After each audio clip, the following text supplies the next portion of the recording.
బలిగట్లో వేయించేసి ఉన్నటువంటి శ్రీ రాజరాజేశ్వరి బ్రహ్మలింగేశ్వర స్వామి దేవస్థానం trust board యొక్క ప్రమాణ స్వీకారాన్ని కార్యక్రమానికి ఇచ్చేసినటువంటి యువ నాయకులు రాష్ట్ర తెలుగుదేశం పార్టీ ప్రధాన కార్యదర్శి విజయ్ గారికి, అదేవిధంగా ఇన్స్పెక్టర్ గారికి, ఈఓ గారికి, ఆదిలక్ష్మి గారికి, అంతేకాకుండా ప్రధాన అర్చకులు ఈశ్వరరావు గారికి, ఈ కార్యక్రమానికి ఇచ్చేసినటువంటి మన అందుకే బ్రహ్మతో ప్రతిష్ఠించారు కాబట్టి ఈ శివలింగానికి బ్రహ్మలింగేశ్వర స్వామి అని చెప్పేసి నామకరణం కూడా చేయడం జరిగింది. ఈ ఆలయాన్ని మన పూర్వీకులు పెద్దలు చెప్తూ ఉంటారు, దేవతలు కట్టారని కూడా చెప్తూ ఉంటారు. దాంతోపాటు ఈ మండపం అంటే చోళ కాలంలో నిర్మించినటువంటి పురాతనటువంటి దేవాలయం. అదే రాజరాజేశ్వరి అమ్మవారు కూడా ఉన్నారు ఈ దేవాలయంలో. ఆ అమ్మవారికి కూడా ఒక చరిత్ర ఉంది. అదేంటంటే అప్పుడు నర్సీపట్నం తహసీల్దార్గా పనిచేసినటువంటి రామదాస్ గారు అనుకుంటానండి. అయ్యా రామదాస్ గారేనండి. రామదాస్ గారు శివరాత్రికి ఇక్కడికి వచ్చి ఆ కార్యక్రమాన్ని అభిషేకం చేయించుకొని వెళ్తున్నప్పుడు మార్గ మధ్యలో ప్రమాదవశాత్తు వాళ్ళ కుమార్తె స్వర్గస్థురాలయ్యిందండి. స్వర్గస్థురాలైన తర్వాత అప్పుడు శివుడు కల్లోకి వచ్చి, నీ కుమార్తెని నేను భార్యగా స్వీకరిస్తున్నాను కాబట్టి పలానా దగ్గర నీ కుమార్తె ప్రతిరూపమైనటువంటి అమ్మవారిని ప్రతిష్ఠించమని చెప్తే అప్పుడు వారి కుటుంబీకులు వచ్చి ఇక్కడ ఆ అమ్మవారిని ప్రతిష్ఠించడం అనేది జరిగిందని చెప్పేసి పురాణాలలో అవి చెప్తున్నారు. అంటే నేను ఏమంటానంటే ఈ ప్రాంతానికి, ఈ దేవాలయానికి ఒక విశిష్టత ఉన్నది. పూర్వం మా చిన్నప్పుడైతే మహాశివరాత్రికి ఎంతో ఘనంగా ఊళ్ళ నుంచి ఎడ్ల బళ్ళ మీద అది వచ్చి ఇక్కడ వనభోజనాలు చేసే రోజులు కూడా ఉండేవి. ఇది రాను రాను ఆ విశిష్ట అన్నది తగ్గుతుంది.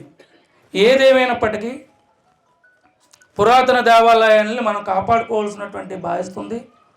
అదేవిధంగా దాని యొక్క విశిష్టని మన 10 మందికి చెప్పాల్సినటువంటి అవసరం కూడా ఎంత ఉందని చెప్పేసి ఈ సందర్భంగా నేను తెలియజేస్తున్నాను.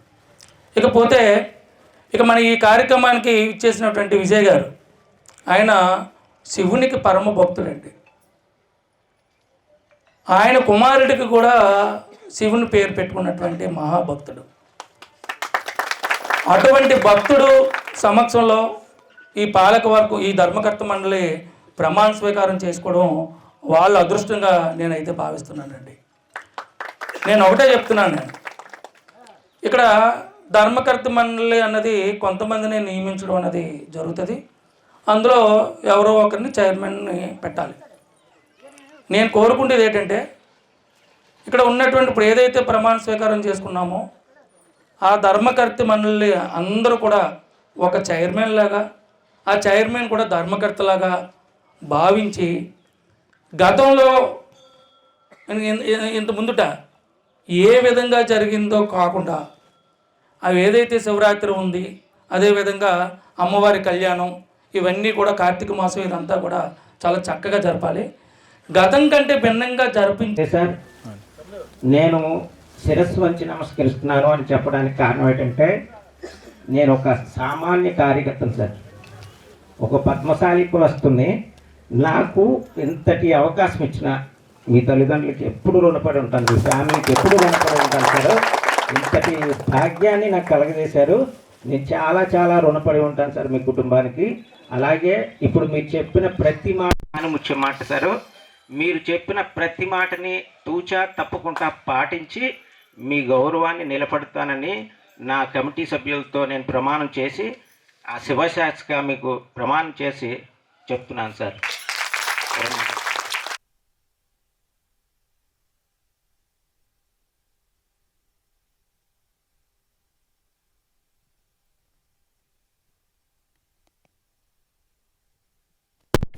ఒక మంచి కార్యక్రమం.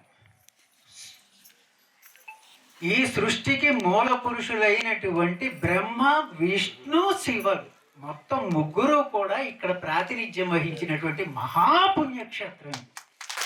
ఇంత గొప్ప పుణ్యక్షేత్రం మనం ఏదో మామూలుగా మనం ఉంటున్నాం కాబట్టి బలిఘట్టం గ్రామం అని చెప్పేసి ఏదో మాట మీద వరుస కనేస్తున్నాం కానీ శతాబ్దాల చరిత్ర కలిగినటువంటి గ్రామం ఇది. బ్రహ్మ ఒక మంచి విగ్రహాన్ని, ఒక మంచి శివలింగాన్ని బలిచక్రవర్తికి ప్రదానం చేస్తే దాని ఆనందంగా అది ప్రతిష్ఠించబడింది. తర్వాత మరి శివుడు అభిషేక ప్రియుడు. మరి ఇక్కడ అభిషేకం చేయడానికి కావలసినటువంటి నీరు సమృద్ధిగా లేకపోయింది ఇక్కడ. వెంటనే ఆ మహావిష్ణువు వరాహ రూపంలో హిరణ్యాక్షుడు వేదాలు పట్టుకుపోతే ఆ వేదాలు పట్టుకుపోయిన కారణంగా ఆయన్ని వెంబడించి ఈ గ్రామం మీదుగా వెళ్ళాడు ఆయన వరాహ రూపంలో. అలా వెళ్తున్నప్పుడు అక్కడ నీరు లేదు శివుడికి ఇక్కడ అభిషేకం చేయడానికి అని చెప్పి గ్రహించి వెంటనే బలిచక్రవర్తి